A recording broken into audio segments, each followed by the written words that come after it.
Grip and sip, motherfucker. Okay, what's going on? Last night, TNA Bound For Glory. Don't ask about the sunglasses. You don't need to know. I'm not trying to impersonate Taz. But anyways, last night, TNA Bound For Glory was a pretty solid pay-per-view. It kind of upsets me, though, because TNA always used to produce really great pay-per-views. And then this one was pretty damn good, you know? But what frustrates me is that they haven't had any other standout pay-per-views this year. So you're kind of going to the WWE mentality where save all your energy till the big pay-per-view and have a big payoff there. And that frustrates me a little, but the pay-per-view itself was pretty damn good. Let's run down the card for anybody that missed it. The Motor City Machine Guns beat Jen Me. Tara is the new Knockouts champion. Sorry, I almost said Divas. Knockouts. Inc. beat Eric Young and OJ Simpson. That was an interesting match where Eric really didn't do anything except run around the ring and be a crazy person. But that was pretty entertaining, I'll give him that. But not for your biggest pay-per-view of the year. This is where all the matches need to pay off, and that was not a match that needed to be on the card. Put that on before the show, like I said. It would have been a funny thing for the crowd to get into, you know? Then we got Jay Lethal retaining the X Division title. Pretty damn good match. I like Williams' new tights. I almost said something else. Not like that, you fucking pervert. You fucking sicko. Alright. Rob Van Dam defeats Abyss. That was a solid match. I really like that Monsters Ball.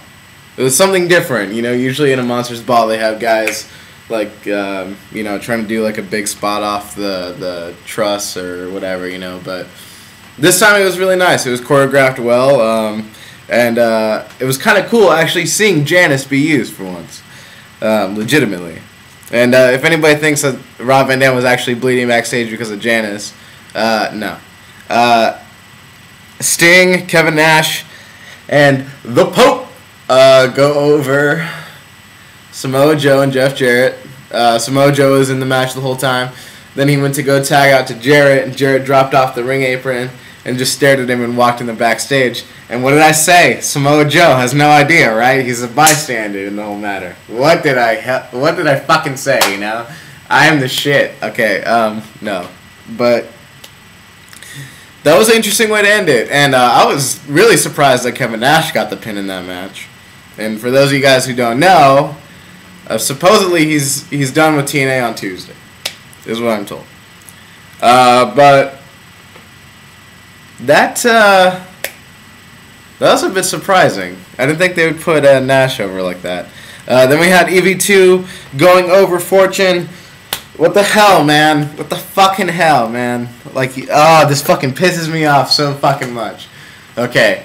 You had a solid beginning of the match. Fucking A. I'm going to get to this in a minute. I want to go back to it. It's just the results right now. But, anyways, EV2 over Fortune.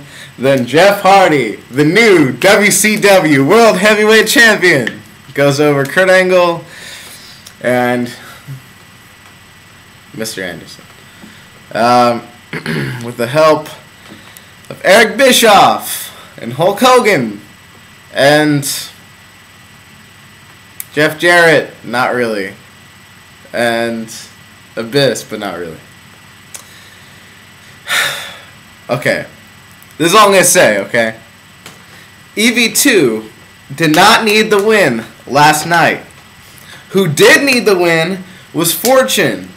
Fortune are the guys in your company that you need to go forward and have a win on the biggest pay-per-view of the year.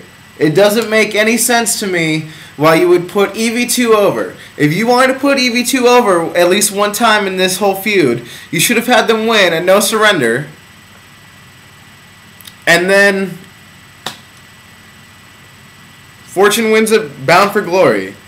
And it's such simple booking. But they find a way to fuck it up. But overall, I thought the match was pretty cool. They actually set it up pretty damn well. You had Stevie Richards and Kazarian started off, and those two had a beef from the last Impact because Stevie was like, you know, Kazarian hit me in my lip. We all saw that part, if you were paying attention anyway. But he said that Kazarian busted his lip open. So those two started off. Then he bring in AJ, which makes sense to me because he's the captain. You know, he should be in there directing traffic. So he goes in. Then Dreamer comes in because he has a beef with AJ. That was a nice setup. I think Sabu was in next, if I'm right. Because then Robert Roode came in after. And then there was Raven. And you know what? What I liked about this was that after Raven came in, you had to bring in James Storm. But you know, it's like little things like that too, because Sabu and Raven worked with TNA when they were at the Asylum. And then you had Robert Roode and James Storm from the Asylum. And it was something little like that, that they could play off each other. You know, Raven and Sabu were both trained by the Sheik. You know, there's another thing. Bam. So that was nice.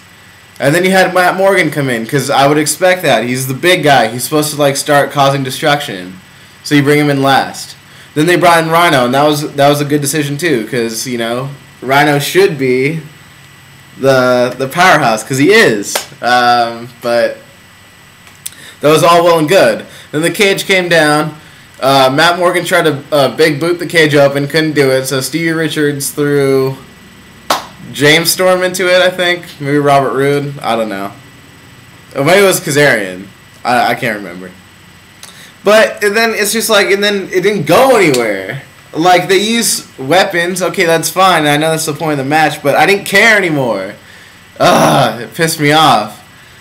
Then, Kaz goes to the top. He's going to do some wicked move. Let him do the fucking wicked move. I'd rather see that shit than, like, Brian Kendrick on the top of my fucking, like, cage for a fucking match. He didn't need to be there. He just comes in and, like, botches a move. Then he, like, just barely throws Kazarian through the top of, like, the table. And, frustrates me. Frustrates me so much. Then, Tommy Dreamer wins with a top rope Dreamer driver.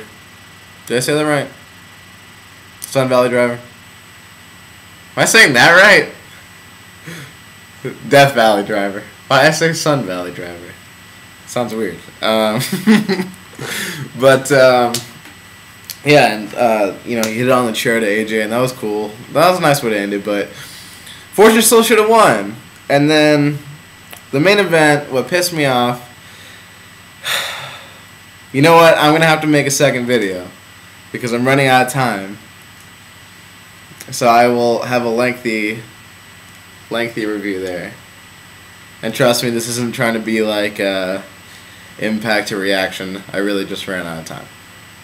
So watch that video when it's up. Peace!